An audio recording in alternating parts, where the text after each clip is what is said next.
Sejam muito bem-vindos ao podcast Abrangente. Eu sou a Maria Moinhos e este é um podcast que fala sobre gente.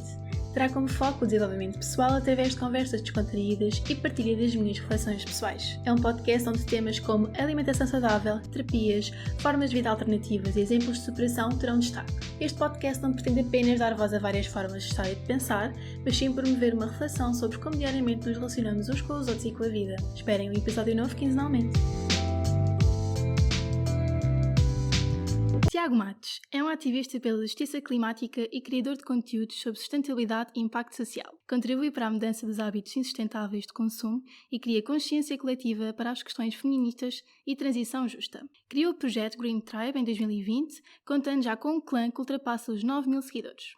Apresenta a rubrica de Instagram de Lives Ativa-te, em que convida o público a tomar atitudes ativistas sobre temas como justiça social, feminismo, ecofeminismo, masculinidade saudável, homofobia e transfobia, sexualidade, racismo ambiental, psicologia ambiental e o papel da educação na luta climática. Açoriano, a viver no Porto, é formado em Engenharia do Ambiente, tendo trabalhado como consultor em estudos de impacto ambiental e como técnico de sensibilização ambiental. Optou para as questões do ambiente na adolescência, altura em que descobriu o escotismo. E lembra diariamente que a luta climática é uma luta social. Bem-vindo, Tiago. Obrigado pelo convite. Nada, o gosto é Muito todo feliz. meu. Estou muito contente por estares aqui mais uma vez. Obrigado. Acho que já o repeti várias vezes porque Sim. estou mesmo muito contente. É ótimo. Eu gosto destas coisas, destes convites, portanto, muito obrigado. Eu também, eu acho que este tema e os temas que tu abordas são mesmo temas que precisam de ser mais falados, mais desmistificados, portanto, é mesmo um gosto ter-te aqui e acho que todos os ouvintes que vão ver este episódio vão ficar contentes também. É ótimo. Espero estar à altura. Faz certeza. Então, eu gostaria de começar por perceber ao certo como é que surgiu este teu interesse pela sustentabilidade. Quando, por exemplo, chegaste ao 12º ano, tinhas que escolher uma área. Sim. Opa, eu acho que já nasci virado para isto. Tipo, eu acho que eu sempre fui muito sensível a estas questões. Eu lembro quando tinha 6, 7 anos que via a National Geographic, aqueles programas dos animais que estavam no domingo de manhã, ainda dão. Que eu adoro ver. Sim, é o BCC Vida Selvagem, uma coisa assim. E eu lembro de estar a ver com a minha mãe e dizer: olha mãe, quando for grande quero fazer isto, quando for grande quero ir trabalhar para a Greenpeace. Portanto, era uma coisa que estava muito intrínseca. Depois quis ser veterinário, também muito por ver estes documentários. E depois, no 10º ano, eu já sabia que queria seguir uma área de ambiente. Também porque já estava muito virado para o escotismo. Também vivia nos Açores, portanto tinha aquela conexão. Embora diga sempre que não é por ser açoriano que as pessoas estão conscientes para o ambiente. Porque os meus amigos escoteiros lá também não têm esta consciência que eu tenho. Alguns têm, outros não, portanto não é um requisito. Pronto, e depois, no 10º ano, já sabia que queria seguir uma área de ambiente. Não sabia qual, mas ia ser na área de ambiente. No 12º, eu desenvolvi muito o gosto pela física. Portanto, eu queria uma área que juntasse os dois. Então, juntei a engenharia com o ambiente. Então, aí fui para o Porto estudar engenharia do ambiente, 5 anos, pronto, e depois acabei por ganhar aqui um know-how e conhecimento em relação ao ambiente muito mais técnico, que depois também me permite fazer um bocado mais o meu trabalho, não é? Então, e o que é que te levou a ires para as redes sociais e a criar o teu projeto? Olha, é com a ansiedade. Que também é um mesmo, assunto. Sim, É um assunto que eu quero muito falar contigo também. Sim, porque eu lembro-me, eu tinha criado uma página em 2019, para aí, em agosto de 2019, que se chamava Green O'Clock. Portanto, o nome estava fixe. Eu criei e-mail, estava tipo com a minha melhor amiga e ela disse: eu apoio, eu faço o que precisar, se for preciso mando e-mails. Começou uma página, precisasse logo de e-mails. E depois no dia a seguir desisti. Tipo, não comecei sequer. Tipo, eu sabia que queria fazer uma página diferente. Na altura já segui algumas páginas de sustentabilidade. Queria fazer uma coisa diferente, mas não sabia o quê. E eu acho que na altura ainda não estava com a maturidade certa. Eu ainda tinha acabado de começar a mudar o meu estilo de vida. E morreu. Depois entramos em confinamento, depois veio a pandemia e foi que em maio de 2020 disse: chega, vou criar agora uma página. Aí não disse a ninguém, tipo, criei Green Tribe. Disse aos meus amigos: olha, sigam-me, partilhem, digam aos vossos pais, amigos, tipo, fiz isso, e as pessoas perguntaram: mas para que é isso? Acho que vais conseguir alguma coisa? Eu acho que praticamente desde o início. Jura? É sério, praticamente desde o início, que eu comecei logo a partilhar coisas tuas. É sério? Uau, que giro. Até houve uma altura que nós falámos no Insta que tu me agradeceste. Pai, tenho que ver as mensagens. Sim, mas já foi há imenso tempo. Pai, acho que foi logo no início. Eu não sei, porque a página já evoluiu tanto. Eu já não consigo reconhecer a Green Tribe de há 1 ano e meio. Porque eu comecei mesmo porque eu já estava já tinha mudado muito mais o meu estilo de vida, já estava a fazer muito mais coisas, já tinha alterado tanta coisa e pensei, fogo, isto não é suficiente, isto não é suficiente. As pessoas têm que perceber. Então aí eu criei a página, tipo, tive alguns objetivos, porque depois eu sou muito ambicioso, também derivado de ser Capricórnio, e disse, olha, a minha meta é daqui a um ano ter X seguidores, ou tipo, pá, tinha uma estratégia. A verdade é que ao final do ano tinha aqueles 5 mil seguidores. No eu dia até 20 acho que até cresceste bastante bem e bastante rápido. Sim, eu acho que sim. Depois também pronto, fui lançado também para outras páginas grandes e foi ótimo. Mas foi muito fruto da eco-ansiedade. E a partir do momento em que criei a página, tipo, descansei. Aliás, tive 2 momentos, que foi o dia em que eu decidi deixar de comer carne e peixe. Estava mesmo overwhelmed com aquelas emoções todas. E o dia que criei a página. E há de haver outro momento na minha vida da eco-ansiedade que é de criar uma coisa diferente. Estou à espera desse dia porque acho que vai ser uma coisa incrível. Nós mais à frente é um tema que eu quero mesmo muito falar, que é esta questão da eco-ansiedade, que não é muito falado. Pois não. Definitivamente é mesmo muito pouco falado. E é desvalorizado, sim. E é uma grande ponte com a saúde mental. Sim, sim. Essa acaba por ser a minha área. Sim, pronto. exatamente. E então, abordas muitos temas e alguns deles aparentemente diferentes uns dos outros. Aparentemente. Sim. No entanto, quem acompanha o teu trabalho fica a perceber rapidamente que tanto a parte da justiça social como a parte da luta climática estão muito interligados. Como surgiu este teu interesse por estas duas áreas e o que é que te levou a trabalhar nelas de forma conjunta? Pois, como já tínhamos falado antes, só os dois, em off, por exemplo, eu estou muito ligada a projetos sociais, meus trabalhos são muito a parte social e nunca tinha pensado, ok, por que não interligar estes dois temas que são tão importantes e que influenciam tanto? Normalmente as pessoas trabalham estes dois temas separados e tu conseguiste juntá-los. Sim, exatamente, porque não acho que o facto de por exemplo, na nossa sociedade, uma mulher que tem os mesmos direitos que os homens, mas não tem as mesmas oportunidades, né? E pronto, isso é um problema, estas desigualdades que existem.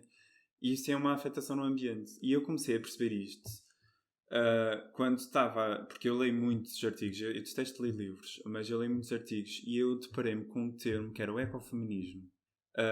E eu adorei, eu fiquei tipo, é isto. É como é que os direitos das mulheres, da igualdade dos direitos das mulheres e das minorias, estão ligados à justiça climática.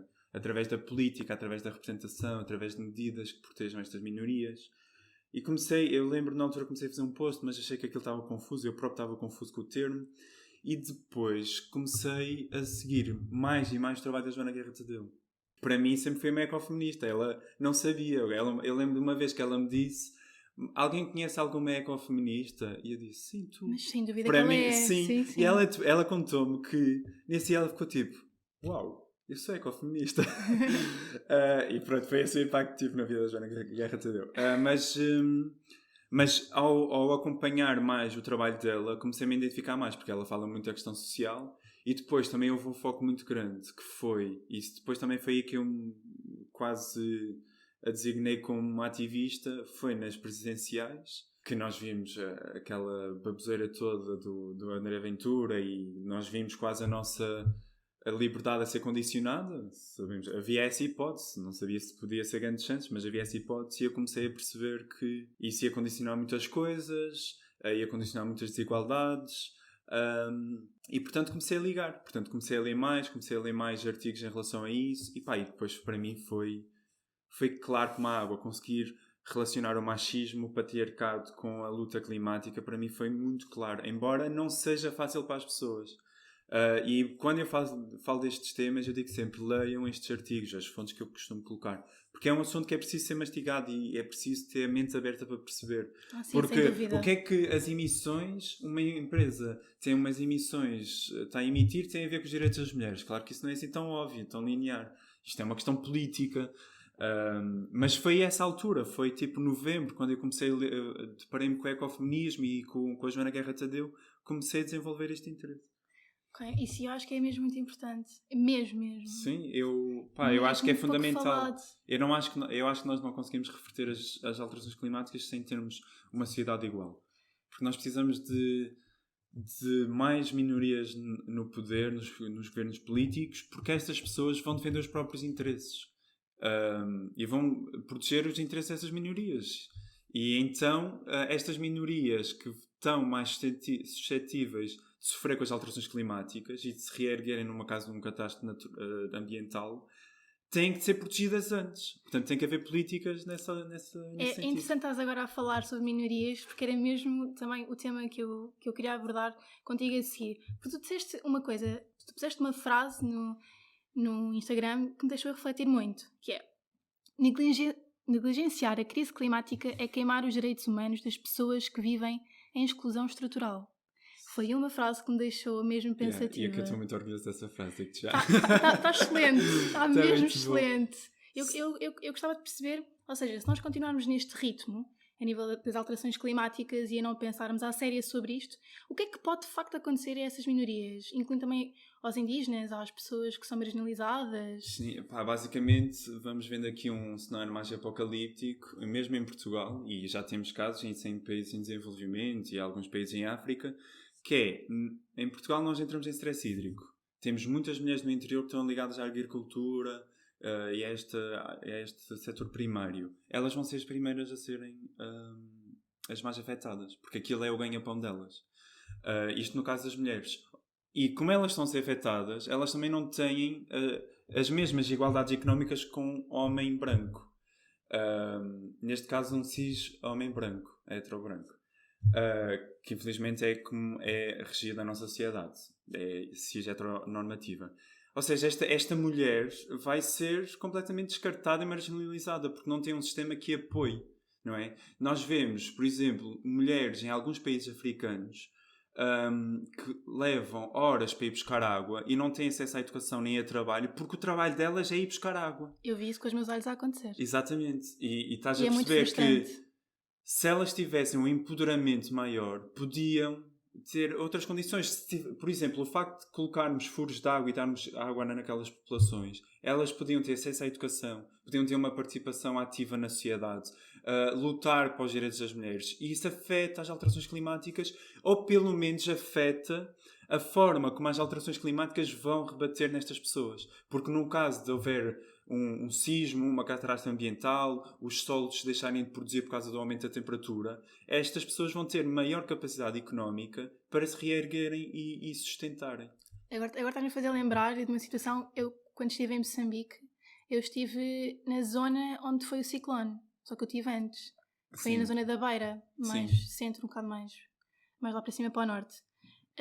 E eu lembro-me quando eu lá estive, eu ainda estive lá bastante tempo, e as coisas lá já não eram boas, ou seja, as famílias construíam casas semanalmente por causa, por exemplo, das chuvas, porque eles punham umas canas, depois punham uma terra meio argilosa, sim. E depois punham palha, chovia, vinha uma tempestade qualquer, tudo. No dia seguinte é que eles nem sequer se questionam, eles simplesmente no dia seguinte levantam-se e começam a reconstruir a casa. Que horror, a sério, isso faz muita atenção. É verdade, é mesmo verdade. Acho que foi uma das coisas que mais me chocou no meio disto. E depois eu pensei, ok, agora houve lá o ciclone. Sim. Deve ter sido horrível, aquilo ficou completamente inundado. Mas lá está, essas pessoas, para além de já ser um país com elevadas desigualdades, mesmo muitos homens devem ter imensas desigualdades lá a nível económico, esta situação é um caso claro de uma injustiça social relacionada a alterações climáticas, porque essas pessoas não têm dinheiro para se reerguerem, não têm apoios do Estado. Outro exemplo muito claro foi do Madagascar, o primeiro país oficialmente declarado pela ONU que secou e está a passar uma fome extrema devido ao aumento da temperatura. E o Madagascar não é de todo o país mais poluente do mundo. Isto deve-se à poluição do hemisfério norte e dos países mais ricos. Por isso é que... Porque as pessoas pensam, a China está a poluir, o Portugal está a poluir. Mas nós vivemos todos num sítio. Afeta tudo. Exatamente. A nossa atmosfera não é estática. Claro. O que nós poluímos aqui vai para outros países. Aí tem uma grande afetação ali naquela zona central do planeta, mas isso depois tem tudo a ver com a geofísica da Terra, não é? E isso já não consigo explicar muito bem, mas recomendo um livro que é Alterações Climáticas do professor Filipe Duarte dos Santos. Então eu depois, quando for publicar o episódio, ponho lá também essa referência também para as pessoas. Porque assim explica mesmo, o livro explica, e é um bocado confuso, como é que a atmosfera funciona, que isto depois tem a ver com as correntes do mar, portanto tem tudo a ver. E de facto o Madagascar foi justiçado climaticamente em relação aos países ricos. E é isto que nós temos de defender. Mas tu sentes que há cada vez mais consciência a nível das alterações climáticas e de como isso nos pode afetar a longo prazo? Ou achas que ainda temos mesmo um longo caminho a percorrer a nível de sensibilização da população? Eu acho que não temos. Aliás, enquanto os nossos governos não virem as alterações climáticas, a crise climática, uma crise humanitária, duvido muito. Porque nós tratamos das crises humanitárias de forma relativamente urgente e eficiente, minimamente, quando há terremotos e há imensos apoios. Mas não precavemos nada. Nós não precavemos, não. E por isso é que eu digo que esta questão de negligenciar os direitos humanos das pessoas que vivem em exclusão estrutural. Se um governo disser não, estas pessoas, se houver uma catástrofe em Portugal, se o Alentejo virar um deserto, estas pessoas vão ser afetadas. Portanto, o que é que eu vou fazer para estas pessoas que vão ser marginalizadas, que são as mulheres, as minorias como a comunidade LGBT, as minorias religiosas, portanto, estas pessoas. O que é que eu vou fazer para as proteger ou dar melhores condições de trabalho, financeiras? Portanto, o que é que eu vou fazer para as proteger? É isto. E nós não vermos isto é queimar os direitos humanos dela, porque aquelas mulheres, aquela pessoa, aquela minoria tem os mesmos direitos que eu e tem direito a ter as mesmas oportunidades que eu. Exatamente. Agora, qual é a diferença? É que eu tive, eu detesto essa palavra, o privilégio, mas vou dizer a sorte de ter nascido um homem branco. Pronto, isso é ridículo. E mesmo isto em Portugal é gritante. Nós não estamos num país como o Brasil, em que as desigualdades somente são muito grandes entre as pessoas racionalizadas e as pessoas brancas. Nós estamos em Portugal e isso sente-se. Mesmo de um homem branco para uma mulher branca. E isto é horrível. E ainda bem que também estás a tocar. Bem, isto está a ser incrível, porque, ou seja, eu tenho aqui toda uma estruturação, não é? E tu estás a ir de encontro a todos os pontos. Está tudo ligado. Tu agora estás a falar das diferenças do homem e da mulher, tu falas muito sobre isso. Sim, ou seja, do papel do homem na sociedade. Sim. Ou seja, como é que o homem pode quebrar o ciclo? Não, o homem eu acho que é a chave. É a chave. Lá está o feminismo. Claro que os militantes do feminismo, não gosto de usar a palavra militantes, mas as pessoas feministas são maioritariamente mulheres e minorias. Logicamente, porque elas estão a defender os seus direitos. Porquê é que não vês tantos homens? Porquê é que não vês tantos homens brancos héteros nestas lutas? Porque não lhes interessa. Porque eles vão lutar por um sistema que não lhes vai beneficiar tanto. Porquê é que eu vou lutar por um sistema que eu não vou perder os mesmos benefícios nem os mesmos direitos? Mas não vou ficar tão privilegiado, não é? Então não lhes interessa, porque eles estão num sistema que lhes beneficia. Portanto, o que é que importa? Por isso é que nós vemos poucos homens heteros brancos a falar disto. Pronto. E eu acredito que são estas pessoas, estes homens, que podem fazer diferença, porque são estes homens que têm que desconstruir o que é a masculinidade, o que é o patriarcado. São estes homens que muitas vezes são empresários, são gestores, são políticos, que têm de dar oportunidades. E eu sou a favor da igualdade no sentido em que se há um homem que tem mais valências que uma mulher, então o homem deve ficar com a vaga, não é? Há homens muito competentes. Mas isto tem a ver ou seja, com pessoas e não tanto com... Sim, ou seja, sim, com o sexo, não é? Exatamente, não tem nada a ver. É uma pessoas são pessoas. Sim, têm as suas valências e as suas competências, não é? Tipo, há homens incompetentes, há mulheres incompetentes, há homens competentes e mulheres competentes. Isto não é uma questão de competência. Isto é uma questão de as pessoas nasceram com o sexo e estão a ser marginalizadas por isso. Exato. E eu acho que os homens têm esse papel fundamental e eu acho que estamos numa fase que mesmo um homem tendo mais valências não devia ficar tanto no poder. E aliás, a ONU é composta, acho que nem 25% por mulheres e só 12% é que são... só 12% desses 25%, ou desse total, eu depois posso confirmar que isso também está num post que eu falei, de feminismo e alterações climáticas, só 12% é que são líderes. Ou seja, têm algum poder, porque o resto é tudo homens. O poder está muito concentrado. E nós precisamos de mulheres. Nós precisamos de uma mulher presidente em Portugal. Nós precisamos de mais partidos com cabeças de cartaz de mulheres. Eu não estou a dizer que tem que ser todos, mas nós precisamos de mulheres no poder. E sabes que é ótimo ouvir isso vindo de um homem. Sim, eu sei, mas... É ótimo mesmo, que é raro. Sim, mas imagina, lá está, eu quando me apercebi que tinha esta questão de ter nascido um homem branco, percebi, fogo, então também vou falar, e por isso é que já falei de masculinidade tóxica, já falei muito do patriarcado, e claro que recebo imensas mensagens de hates. Aliás, quando eu criei, e tu falaste na palavra certa, um post que é vamos quebrar o ciclo de género, não é por ser gay, não é por ser hétero, não é por ser queer, ou preto, ou não devia dizer preto, ou racionalizado ou negro, ou branco, ou de cor que seja, ou de raça ou minoria que seja, que vou ser menos homem, não é? Acho que a masculinidade não se mete por aí. E por isso, comecei a falar disso. E na altura foi um enxoval de hate de homens super machistas, a mandarem-me calar, a mandarem-me para o outro lado. Como é que lidas com isso? É assim, eu não lido muito bem com o hate, mas esse foi, literalmente, os comentários justificaram a necessidade do post. E eu só dizia, obrigado por me comprovarem. E eu só dizia, tipo, quanto mais vierem para aqui mandar ódio, mais este post vai ser distribuído pelo Instagram. Portanto, a escolha é vossa. Ou continuam, ou vocês dão tipo, mais visibilidade. Que no fundo é o que eu queria, era que o post fosse viral. Visível, exatamente. Por isso, eu agradeci. Tipo, obrigado pelo ódio todo. Vocês estão-me a fazer feliz. Claro que não gosto que o meu Instagram seja um espaço de ódio, mas... Há que saber lidar com essas coisas também, sim, não é? Sim, acho que faz parte. E tu próprio defines-te como feminista. Claro, não é feminista. Isso é incrível. É super raro. É verdade. Eu acho que toda a gente deve ser feminista. Uma pessoa que se preze pelos direitos humanos tem que ser feminista. Mas eu acho que existe muita tensão e muito... Ou seja, esta palavra é muito pouco também desmistificada. Também foi mal feita. Sim, porque o feminista nós associamos ao feminismo e para o homem. Fica logo tipo, mas eu sou feminista, fica em baixo sou e a mulher feminino. em cima, não é? Mas não é assim, é igualdade entre os sexos. Sim, mas devia haver outro nome, isso eu concordo. Sim, mas pronto, agora é desconstruir isso. Exato. Ou seja, já que a palavra está construída assim, é falar sobre ela de forma que as pessoas consigam perceber que não é a mulher que está acima do homem. É precisamente igualar. Como é óbvio, existem sempre extremos. Sim, e isso chama-se feminismo. Exatamente. E aí, isso é o machismo virado para a mulher. Isso, claro que também não é bom. E há mulheres machistas e há mulheres feministas. Por isso. Exatamente. E de certeza que há homens feministas. Não sei. Eu acho que atualmente já há um bocadinho de tudo. Sim, isto já é uma bola de causas sociais que já ninguém aguenta. Houve outra frase que também me deixou a pensar.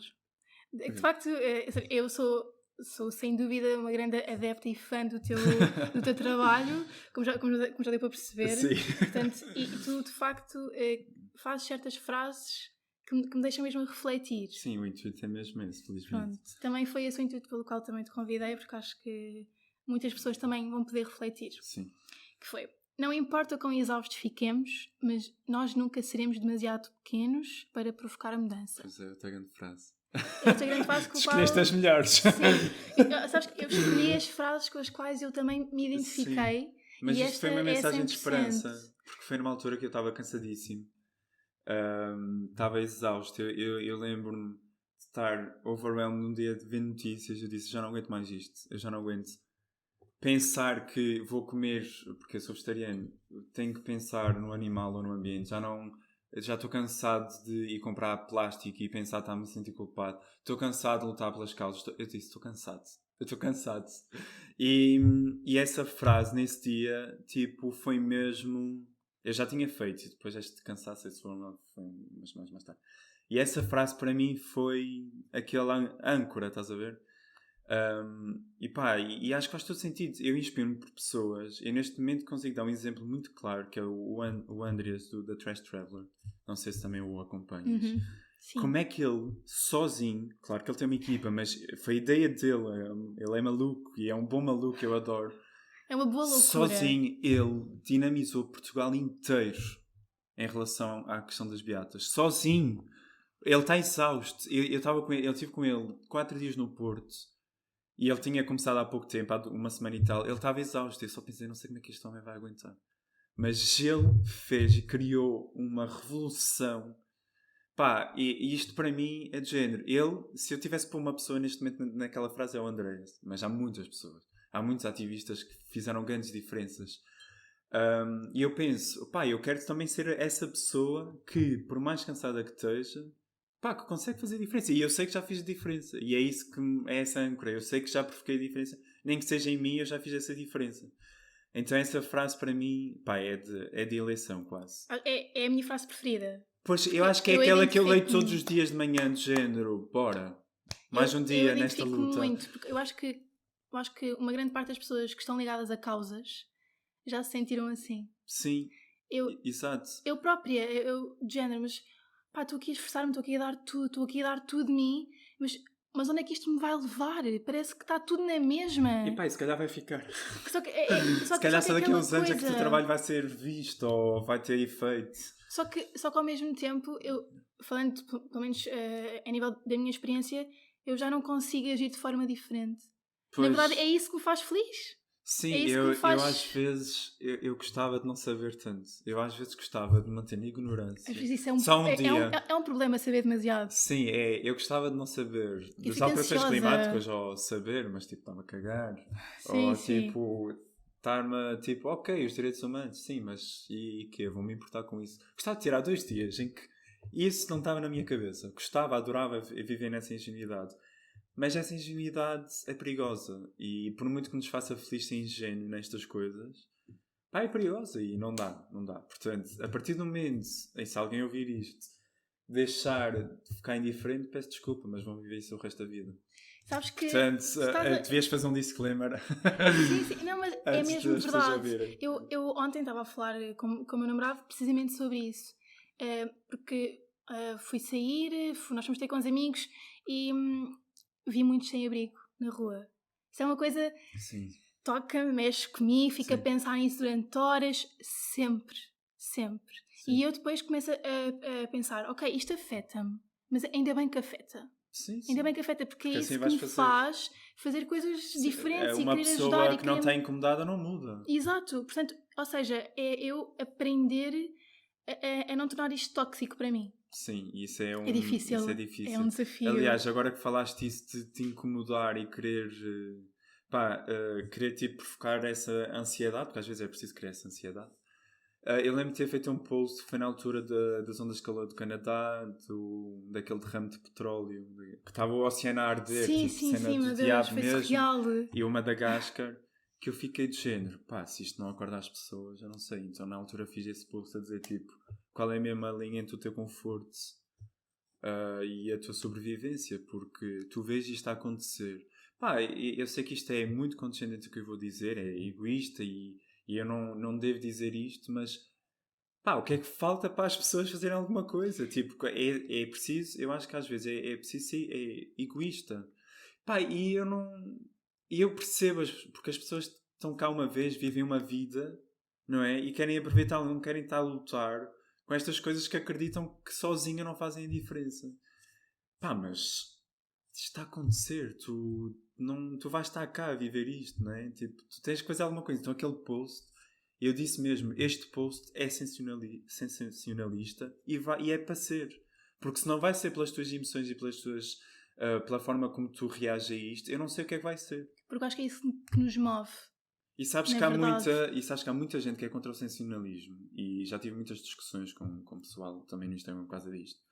Porque imagina, o sensacionalismo foi muito falado por causa do Seaspiracy. Sim. Pá, por muito que muitas coisas possam não ser verdade, não vou discutir essa veracidade. O documentário era um documentário ativista e tinha um propósito. E se não fosse pelas emoções, se não fosse um documentário sensacionalista como o Cowspiracy, eu não estava aqui hoje sentado. Porque foi esse o documentário que me fez deixar de comer carne e mudar a forma como pensava e via o mundo. Portanto, obrigado sensacionalismo. Porque se não me apelassem às emoções, eu não estava aqui. Portanto, claro que o sensacionalismo pode ser horrível para campanhas de marketing, greenwashing, apelar para o consumo, pá, completamente contra. Agora, quando é para mudar o teu estilo de vida e tentar fazer algo ativista em prol do ambiente, pá, usem as emoções todas. Pá, usem. Eu sou a favor de, às vezes, criar fake news, que houve um caso do Climáximo, achei genial, em relação à Galp, porque houve esta questão social em Moçambique e a Galp continuou a explorar o povo. Sim. Em Cabo Delgado. Exatamente. E o Climáximo, eu julgo que foi o Climáximo,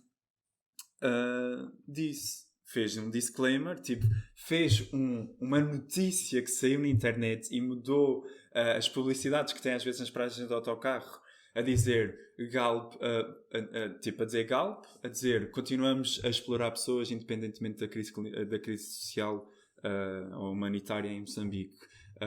Continuamos a explorar petróleo e as pessoas. Tipo, slogans honestos, estás a ver? Eu achei aquilo incrível e eu partilhei. Eles são muito inteligentes no que fazem. Eu partilhei e era suposto as pessoas acreditarem, ou seja, não era suposto saber se era verdade ou mentira, mas era suposto haver partilha. Porquê? Porque a seguir a Galp fez um comunicado a dizer não, independentemente da crise humanitária, nós estamos a explorar o petróleo.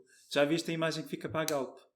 Pá, foi genial. Completamente. Foi genial. Sim. E houve toda uma discussão entre eco-influencers, o que seja, entre nós partilharmos fake news e o que é o ético do ativismo. E eu achei que isso foi genial, pá. E eu não partilhei notícias que não eram verdade. Mas depois também partilhei o comunicado da Galp e dizer, estão a ver isto? Pronto, esta é a verdade e foi feito com este intuito. Eu partilhei com este intuito. Eu sabia o que estava a fazer. Eu propositadamente mandei este fake news para aqui. E foi o sensacionalismo. O Climáximo também fazem um trabalho excelente. São muito inteligentes na forma como fazem. Sim. Eu conheço pessoas que pertencem. São minhas amigas pessoais. Sim. Com quem já trabalhei na área dos direitos humanos. Sim. Portanto, eles defendem mesmo à séria as causas todas em que se envolvem. Portanto, por isso é que resulta. Pois claro, pá, por causa disso que resulta. Sim. Eu adoro o trabalho deles e pá, se tiverem que fazer mais destas coisas eu terei cá a partilhar, porque eu também estou próximo do Climáximo e pronto, com o Diogo Silva, que é o... Sim. Ele não é o líder, que aquilo não é uma hierarquia. Mas é a pessoa que incomodou mais e ele sabe que pode contar comigo a 100% para o que seja de divulgação, participação em manifestações. Nós agora em novembro, com a cena de Sines, vamos fazer o Activate com eles. Portanto, mesmo para... Mas eles agora também, acho que se calhar até é isso, que eles estão a receber inscrições. Sim. E eu, tudo o que seja divulgação, fazer diretos para divulgar esta temática, eles sabem que eles estão comigo. E ele falou comigo no outro dia justamente para isso e vou fazê-lo. Porque eu acredito no trabalho deles, acho que é este o trabalho que é preciso. Sim, e acho que lá está o que estavas a dizer, as emoções são muito a chave. Pois são. Ou seja, é a chave das causas. Sim, mas depois tu não tens um propósito, não te serve nada. Ou seja, tu tens que te apelar à emoção, mas depois tens que ter um propósito. Ou seja, eu senti isto, mas porquê é que eu quero mudar? Porque se eu não tivesse um propósito definido, eu já tinha desistido há muito tempo. Eu acho que as nossas intenções têm que estar muito bem definidas. Em tudo. Sim, mas isso é uma questão de mindset, não é? Como tudo na vida, é no trabalho, é nas relações, é... Connosco próprios. Exatamente, tipo, tem que ser. E na questão ambiental e nas causas ainda mais, porque se tu estás a lutar e não estás a acreditar naquilo que lutas, não vais ser eficaz. E por exemplo, tu achas que já se começa a ver cada vez mais pessoas a mudar, ou seja, a alterar certos hábitos, por muito pequenos que sejam? Sim, muito também pelo marketing. Muito pelo marketing, que pode, neste caso até é bom. Mas eu também, é como te disse há bocadinho, quando estávamos acho eu, que é, eu vivo numa bolha, né? Portanto, eu quando saio da bolha acho que está sempre tudo mal. Eu chego à casa dos meus pais acho que está sempre tudo mal. Porque eles só fazem reciclagem, por exemplo, quando eu estou lá. Mas por isso é que isso também me acontece. Eu acabo, inevitavelmente, não é por mal, mas eu acabo por me afastar de certas pessoas por causa disso. Eu acho legítimo. E eu acho que já fiz isso, mas eu acho que eu já fiz isso noutras circunstâncias da minha vida, que me afastei dos meus amigos por questões de trabalho, porque queria focar-me naquilo. Eu acho que não consigo desprender-me ou afastar-me dos meus amigos por isso, porque eles são uma parte essencial da minha vida. E portanto eu simplesmente aceito, e os meus amigos também me aceitam, e os meus amigos, imagina, quando eu me tornei vegetariano, eles estavam-se a cagar, não é? Tipo, eu fazíamos jantar, levava uma Tupperware. Tal e qual. Agora já não é assim. Mesmo. Nós vamos de férias, uma semana, ou 4 dias, ou o que seja, as nossas refeições são vegetarianas. E eles, tipo, fazem isto por mim. fazem isso por mim e depois, pronto, eles também gostam, não é? Mas isto foi a maior prova que eles me apoiam. Pá, eles não estão a fazer compras a granel, não estão a fazer grandes... Mas eles fazem isto. Mas alteram e eles essas em pequenas casa. coisas. E agora, uma das minhas melhores amigas vai viver com o namorado e ela já disse: 2 vezes por semana vamos comer vegetariano. E eu disse... Tenho um casal amigo assim também. E eu disse, e no dia em que eu vou jantar lá à casa, também vai ser vegetariano e não vai contar pesos 2 dias, vai ser o terceiro, portanto, não quero saber. E eu acho isso ótimo, e ela tomou esta decisão com base naquilo do meu trabalho, da minha influência. Eu agora, quando vou à casa dos meus amigos, já não tenho que me preocupar se vai haver carne ou não. Pois. Eles já cozinham a contar comigo. Pois, eu acho isso ótimo. É ótimo, mas também tenho outros amigos que se calhar não eram assim tão amigos também, porque também não souberam aceitar essa minha mudança, porque eu também já não como carne há 7 anos. Não sei quem me dera. Portanto, eu estava a morar ainda com os meus pais. Uhum. A minha família toda comia carne. Sim. Tudo Ribatejo. Pois, super legítimo. Portanto, mas, no entanto, a minha mãe atualmente não come. O pai acha isso incrível. Mas isto também vem um bocadinho, ou seja, ela antes de eu ser vegetariana já não comia carne, depois por comodismo, por questões familiares, voltou a introduzir a carne e não sei o quê, depois eu deixei e quando eu saí de casa ela deixou também. Sim. O pai acha isso ótimo. Sim, é verdade. E a minha mãe é toda adepta da sustentabilidade, incrível. Pois a minha mãe também, já viste, é sempre as mulheres, é isso que me incomoda. Acho que tem... E pá, incomoda-me muito. Tem assim eu acho que acabam por ter uma abertura diferente. Não, é o que eu estou a dizer, mas tem sempre uma conexão diferente à natureza, também Exato. Pela questão da maternidade, não que todas as mulheres tenham que ser mães, mas esta conexão também, lá está, por serem mais marginalizadas. Tudo o que seja fora do sistema, as pessoas vão estar mais ligadas. Por exemplo, há uma estatística que acho que a comunidade LGBT é 2 vezes mais consciente em relação às alterações climáticas em relação a uma sociedade normativa. E de facto eu noto também um padrão do meu grupo de amigos, das convivências que tenho, que de facto a comunidade LGBTQIA+, é mais consciente. E muito interessante também que eu fui a uma manifestação das mulheres afegãs no Porto, aquela concentração solidária. E estavam lá maioritariamente mulheres, havia muitos homens da comunidade LGBT, havia assim... também havia outros homens. Pronto, não posso dizer se são héteros ou não. Tipo, isto não é uma coisa que está escrita na testa. Claro. E ainda bem, porque não é suposto. E é impressionante que quase toda a gente tinha um saco de pano. Quase toda a gente. E eu estava com uma amiga minha e ela disse-me assim: Tiago, está tudo interligado. Já viste que as pessoas estão aqui, quase todas. Quem não tinha saco de pano é porque não tinha saco. Estás a ver? Tem saco de pano e eu. E então há esse estudo que diz que estas pessoas são mais conscientes, porque tudo o que não seja do sistema, as pessoas estão mais ou seja, tu és uma pessoa que não é do sistema e eu não me considero uma pessoa dentro do sistema,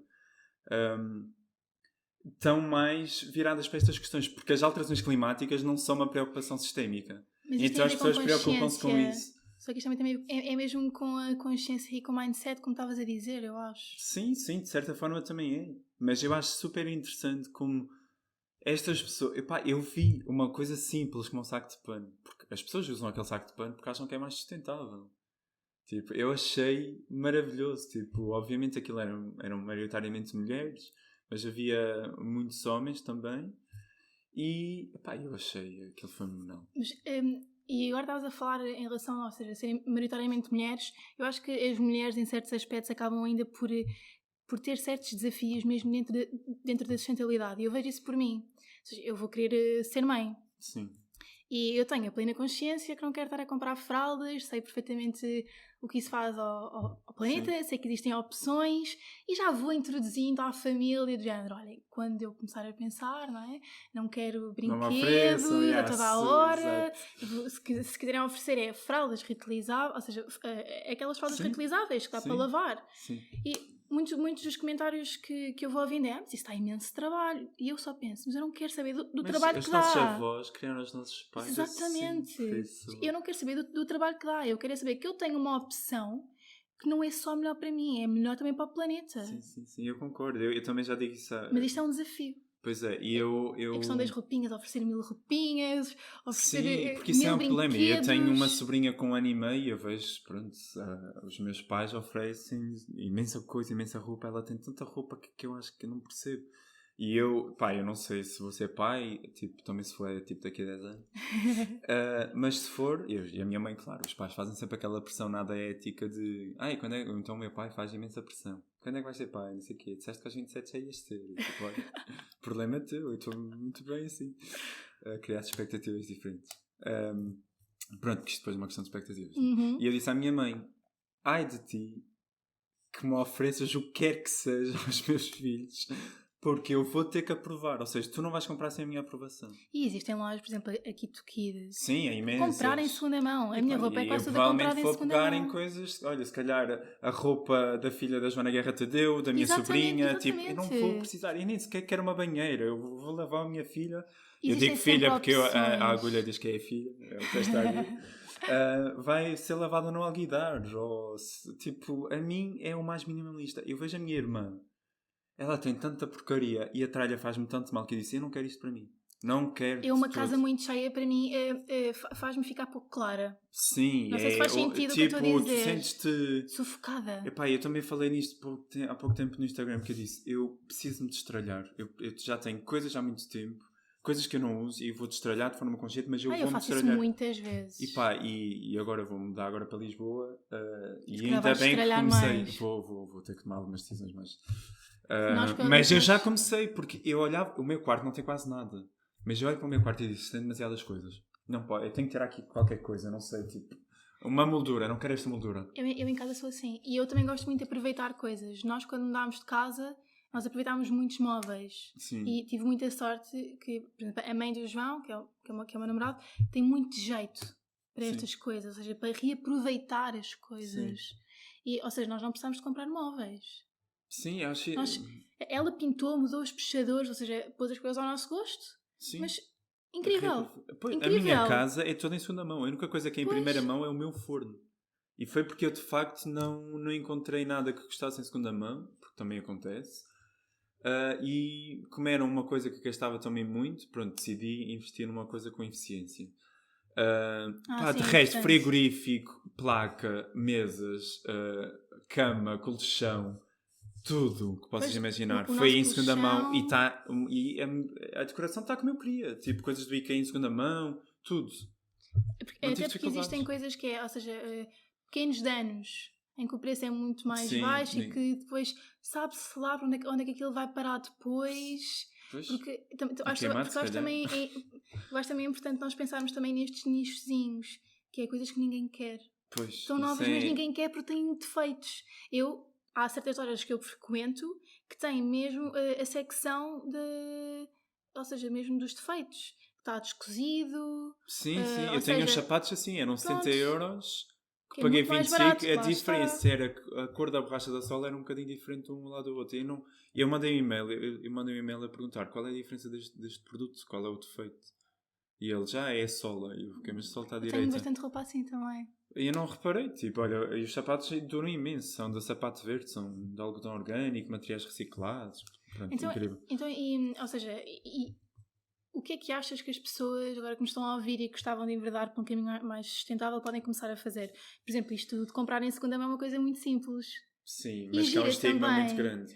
Eu gosto imenso. Também eu. Eu acabo por falar com as pessoas e vou ao encontro delas. Sim, eu gosto imenso. Eu acho que há 4 ou 5 coisas que um cidadão tem que fazer para ser mais sustentável. Dentro do poder que é o poder de cidadão ou a responsabilidade do cidadão e consumidor. Que é, para já, é reduzir a proteína animal. E isso é impacto máximo, esforço mínimo. Isso é uma questão de hábito. Sim, é uma questão de hábito. Eu sei que há pessoas que acham que é muito difícil, mas é mesmo uma questão de hábito. E não é por não gostares de um prato que não gostas de vegetarianismo. Há pessoas que gostam de vaca e não gostam de porco, quer dizer. Exato, exatamente. Depois é mudarem a vossa energia da casa para uma energia verde, renovável. De fontes renováveis, ponto. Porquê? Porque isto representa, as nossas casas representam 11 ou 12% das emissões totais do setor elétrico, que é o maior responsável das emissões. E mesmo quando fazemos obras, por exemplo, nós fizemos obras na nossa casa e nós tirámos o bidé e pusemos aquele chuveirinho. Sim. Ou seja, que está na parede, aquilo tem ligação direta, nós pegamos, aquilo até dá água quente.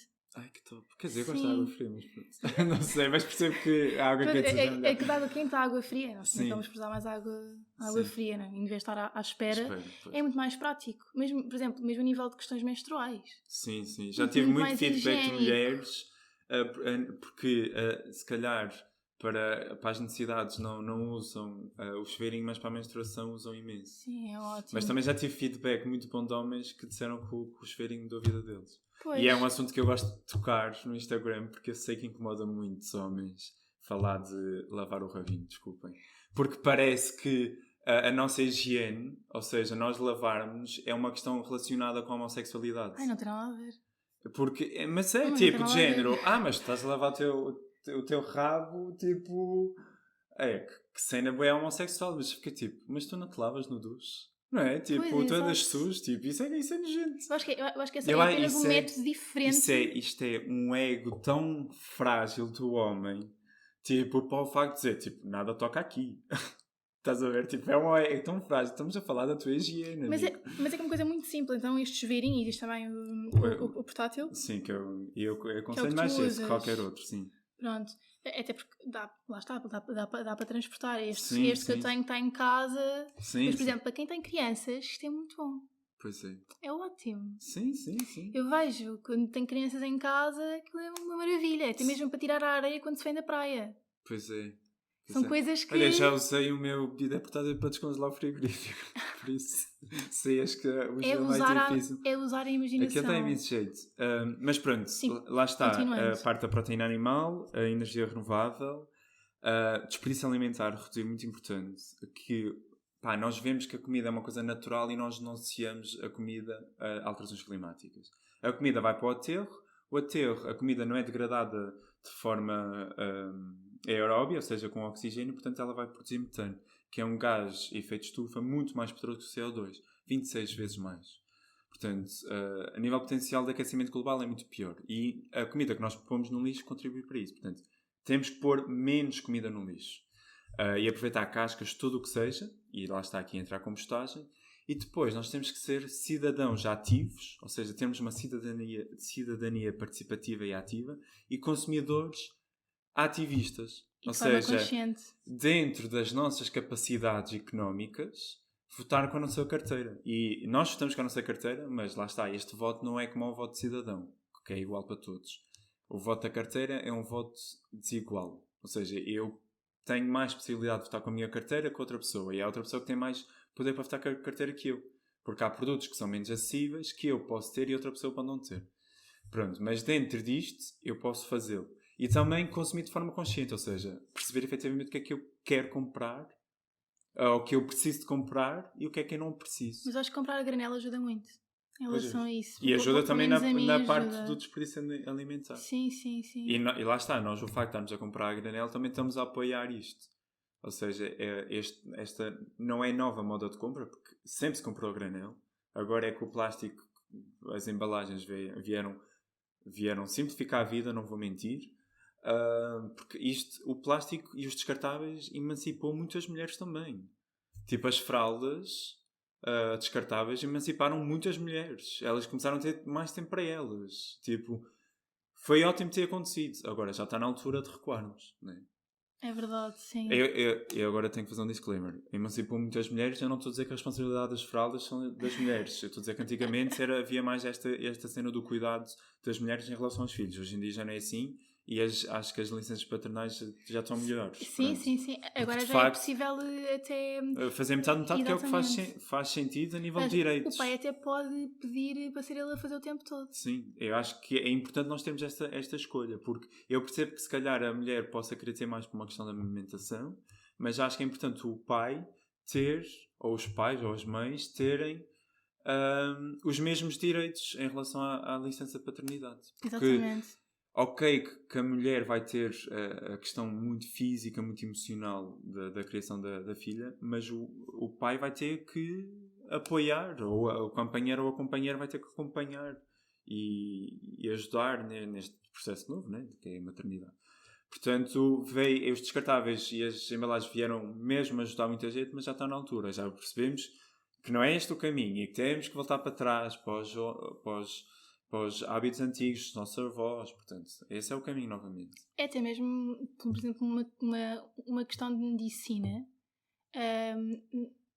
Agora, isto a propósito de teres recuado no tempo, nós agora também vemos cada vez mais pessoas, por exemplo, a recorrer à naturopatia. Sim. Cada vez há mais isto, porque as pessoas não querem tanto coisas mais químicos. naturais. Exatamente. Sim. Ou seja, não é... Eu acho não sei se tem a ver com as pessoas com quem me dou e por isso também acabo por perceber que essas pessoas também começam a procurar mais aquilo que se fazia antigamente, ou simplesmente de facto está a haver a haver uma evolução nesse sentido. Sim. Eu acho que... Lá está, porque nós estamos numa época gritante de consciência. Tipo, seja ambiental, seja social. Nós temos... Eu vejo, tipo, lá está, e também estou na bolha. Vejo muita gente a falar destas questões. E acho que uma pessoa depois, quando tem a mentalidade aberta, começa a pensar de outra forma. E lá falaste agora dessa questão. Métodos alternativos à saúde. Privilegiar a saúde mental. Tipo, hoje em dia nós privilegiamos coisas tão mais importantes que antigamente nós não pensávamos. Tipo, há 5 anos nós tipo, tínhamos um trabalho em que estávamos infelizes e não queríamos saber do nosso trabalho. Tipo, eu lembro-me que há 3 anos estava a namorar e saí do trabalho a chorar porque eu odiava aquilo que fazia. Tipo, eu não odiava aquilo que fazia, porque eu agora faço o que estava a fazer há 3 anos atrás. Eu odiava o ambiente e as pessoas com quem eu trabalhava. Eram horríveis para mim. E foi o meu primeiro emprego. E eu saía a chorar. E só me dizia, estou satisfeito por teres um trabalho. Aguentei isso. E eu fiquei, mas eu não tenho que aguentar nada. Eu já passei por isso. E eu despedi-me disso. A minha saúde é mais importante. Já passei por isso. Tipo, eu não tenho que estar grato por estar num trabalho infeliz. Claro que há muita gente que gostava de estar no meu lugar, mas isso não invalida. Eu não vou comprometer a minha saúde mental porque há outras pessoas que gostavam de ter um trabalho. Quer dizer, é muito importante estar a falar sobre isso. Isso não faz sentido nenhum. Existem muitas pessoas insatisfeitas a nível laboral, que foi também uma das coisas que eu também falei no episódio do podcast sobre a pressão, que é o facto das pessoas estarem constantemente a ser pressionadas de não, tens é que estar grato pelo trabalho que tens. Tens que aproveitar. Eu já passei por isso e sei o quão horrível é levantar-me todos os dias e ter que ir para um sítio onde não estou a ser bem tratada. Eu às vezes faltava ao trabalho. Desculpa, é horrível. É horrível. Isso afeta a nossa saúde mental. É todos os níveis. Mas toda a gente sofre disto. Agora, há pessoas que têm uma capacidade que eu gostava de ter, que é de ter uma rotina de ir para o trabalho e ficar lá 8 horas e ir para casa. E que aguentam antes disto. Eu não consigo. Eu estive a trabalhar nisso, depois despedi-me e depois estive a trabalhar em sensibilização ambiental e gostei.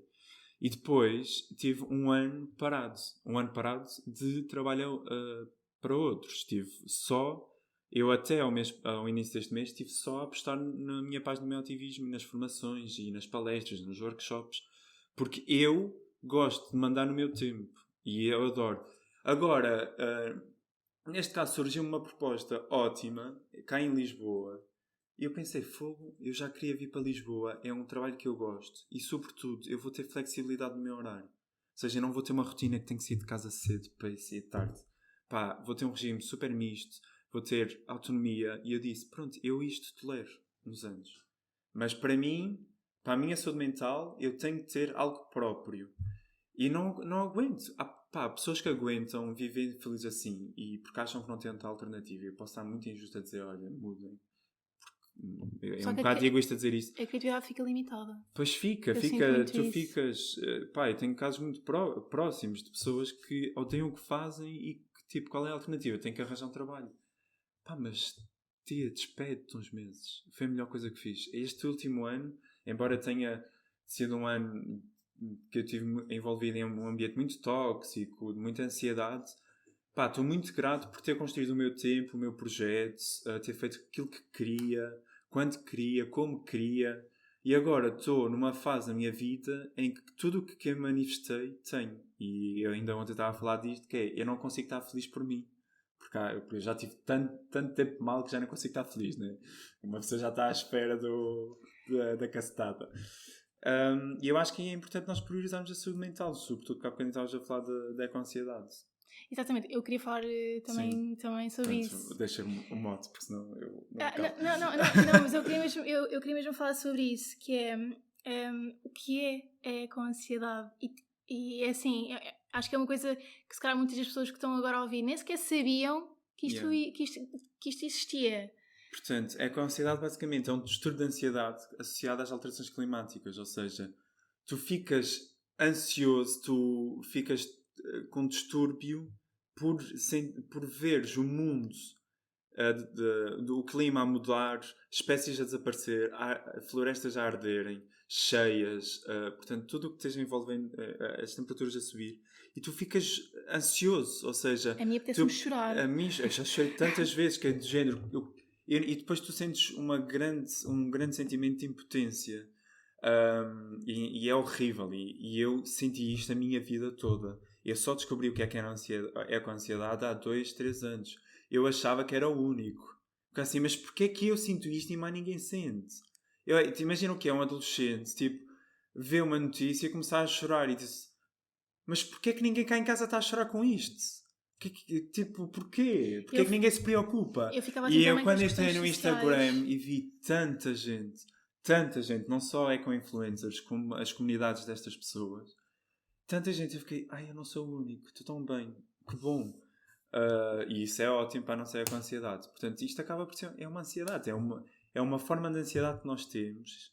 E aliás, eu fiz um ativa sobre saúde mental e alterações climáticas. E também falaram do luto ecológico. Exatamente, também sinto muito isso, que é perdes uma espécie e ficaste fogo, podíamos ter feito melhor, fogo, aquela espécie foi extinta porque nós, olha, andamos a comer demasiada carne, estás a ver?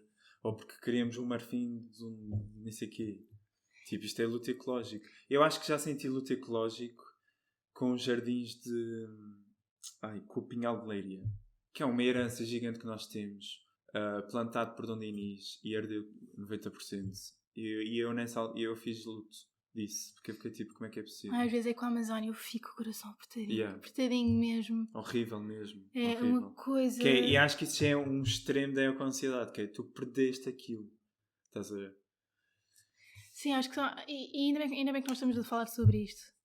Porque se calhar há pessoas que nos vão estar a ouvir e também se podem estar a identificar com estas coisas. Sim, e que não sabem como lidar. Exato. Eu às vezes eu fico claramente ansiosa, fico nervosa, fico sempre a pensar nisso, ou seja... Dormes, choras. É terrível. E depois como é que tu fazes? É difícil. Agora, fazendo aqui a pressão de papéis. Olha, é difícil até porque sinto que não tenho assim tantas pessoas que compreendem. Sim. Acham que eu sou... que chata. Lá está ela a falar disto. Lá está ela preocupada. Mas porquê? Sim. Yeah. Não podes fazer nada. E eu tento ficar sempre na minha porque é difícil. Principalmente... E eu também tenho a questão das questões sociais que também me abalam muito. Pois, é horrível. E então, às vezes, eu tenho mesmo dias em que ando de neura. Yeah, eu tenho dias em que ando de neura. Admito isso. Estou chateada com o mundo. E felizmente o meu namorado consegue perceber e consegue adaptar as coisas. Pois. Mas é verdade, eu tenho dias em que estou de neura, que fico de género, mas porquê é que isto está a acontecer? Pois, tu ficas frustrado. E como é que se lida? Vai-se lidando. Eu acho que tu tens que aprender a lidar, é uma coisa que tu vais sempre viver. A minha forma foi ativar, foi criar a página, foi criar ativismo, estar sempre a criar alguma coisa para fazer, um conteúdo diferente para as pessoas. Por isso é que eu criei este podcast. Exato. Olha, estás de parabéns. Obrigada. Foi por causa disso. Eu acho muito importante. E cada um tem a sua forma de lidar com a ansiedade. Eu antes, eu punha-me num cantinho do quarto a chorar, agora faço o que faço. São formas diferentes, mas eu acho que mesmo pessoas que também sofrem de eco-ansiedade é um assunto que não falamos tanto. Tipo, imagina, eu com a Joana Guerra Tadeu, ela diz-me assim, tipo, hoje estou bem eco-ansiosa. E eu fico de género, pois, de género. Eu percebo a sensação, mas... sei lá, mas porquê, não é? Porque às vezes não aconteceu nada. Tu começas a olhar para trás de novo. Mas isso acontece, é que às vezes não acontece nada. Tu só ficas de género, fazes um reality check... E pronto, por isso é que eu não gosto de sair da bolha. É horrível.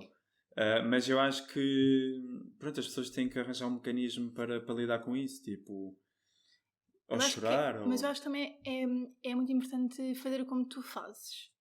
Que ou seja, eu estou claramente afetada com esta problemática, então vou dar o meu melhor em prol dela. Sim, sim. seja, estarmos ativos em relação a essas causas, envolver-nos, porque, como é óbvio, isso também traz muitos sentimentos de frustração, pelo menos a mim traz-me bastante, mas ao mesmo tempo sinto que pelo menos eu estou a tentar dar o meu contributo. Sim, acho que isso acalma. Pois, a mim foi isso. Eu, pelo menos, estou a influenciar pessoas. É isso. Mas tu agora falaste da cena de... Porque também te incomoda as causas sociais. Incomoda muito mesmo. Eu, no outro dia, eu participei na coleção da Vintage for a Cause. Eu vi, parabéns. Obrigado. E nós, cada modelo tem a sua frase gravada na coleção. E eu podia dizer, olha, é essencial lutar pelo ambiente. Pronto. E eu, lá está, tendo em conta o meu nicho e o ambientalismo interseccional disso, é essencial lutar pela igualdade, porque para mim, e de forma aqui muito dantesca, se o mundo vai acabar daqui a 10 anos, pá, pelo menos eu viva de uma forma livre e igual, não é? Se é para acabar, que pelo menos seja numa sociedade justa. Portanto, antes de qualquer coisa ambiental, para mim, os direitos humanos estão em primeiro lugar, até porque, como já falamos, isto está tudo ligado. E não há uma luta climática sem uma luta social. E então aquela frase foi mesmo isso. Tipo, eu prefiro lutar. Claro que o meu nicho é mais ambiente, claro. Mas se eu, de forma muito pessoal, prefiro lutar pela igualdade do que... Mas claro que eu, quando estou a lutar pelo ambiente, também estou a lutar pela igualdade. Para mim se o mundo vai acabar, pelo menos que eu possa ser livre de ser quem sou, de viver da forma que quero ser. E também desejar isso para os outros. Exatamente, e lutar para que os outros tenham mesmo. E por isso é que a frase vem nesse sentido. Sim. E quando vejo injustiças sociais, tipo o Afeganistão, sim. Coisas escritantes, casos de homofobia, casos de violência doméstica. Eu acho que tudo me afeta. É horrível. Sou muito sincera. Eu também não sei lidar. Por isso é que eu também, ou seja, também escolhi ir para a psicologia, porque eu quero muito perceber o porquê. Sim. Quero mesmo muito perceber, porque quando eu percebo o porquê, isso acalma-me. Sim, eu percebo. E também estás a trilhar um caminho de ajuda destas pessoas. Sim. Acabam por ser. Exato. E pronto, lá está. E a questão da sustentabilidade, para mim é um tema que está muito cá dentro. Está muito cá dentro mesmo. Eu tento mesmo que todos os dias eu consiga praticar de forma consciente essas práticas e também de transmitir às pessoas à minha volta. Por exemplo, os meus amigos vão lá à casa, eles já sabem, porque a Câmara de Cascais tem um projeto muito giro que eles dão-nos um saco e nós, ou seja, durante X tempo nós vamos pondo restos de comida, guardanapos e assim, por exemplo, cascas de cebola, de alho, para fazer a compostagem. Nós fazemos isso em casa. Ótimo. Sim, essa foi a forma que nós arranjámos então de indiretamente ajudar a nível da compostagem. Sim. E as pessoas, então agora os nossos amigos já sabem, nós temos sempre ali aquele caixote específico para isso. Isso é tão depois nós damos os nós que eles lá explicam e pomos no contentor normal e passa, ou seja, e depois aquilo existe triagem. Mas eu achei muito giro e nós estamos mesmo inscritos na Câmara para podermos ter acesso a isto. E são eles que dão os sacos, portanto se alguém nos estiver a ouvir e que seja da linha de Cascais, eu também posso deixar o link e a pessoa também se pode inscrever. Que é ótimo. Sim, porque eu acho tu falas muito também da compostagem. Sim, até lancei um e-book no mês passado. Exatamente, precisamente sobre isso. Força. Então, existe muita ideia que a compostagem é difícil. É assim, depende. Pode ser difícil porque depende da disponibilidade da pessoa. A compostagem, portanto, é um processo biológico, é uma reciclagem de matéria orgânica e é preciso ter atenção a alguns parâmetros. A umidade, a acidez, neste caso o pH, a temperatura, a relação entre o carbono e o azoto que vem dos resíduos. Portanto, há parâmetros que nós temos de ter atenção e sem a atenção nesses parâmetros basta um falhar para a compostagem não correr bem. Ou seja, uma pessoa que acha que aquilo, que tenho um compostor, vou começar a tirar para lá coisas, vai correr mal, vai começar a cheirar mal e depois não vai mexer. Como é que é? Do seco, daquilo que é. Sim, é seco. Os úmidos, é os verdes e os castanhos, o seco e o úmido.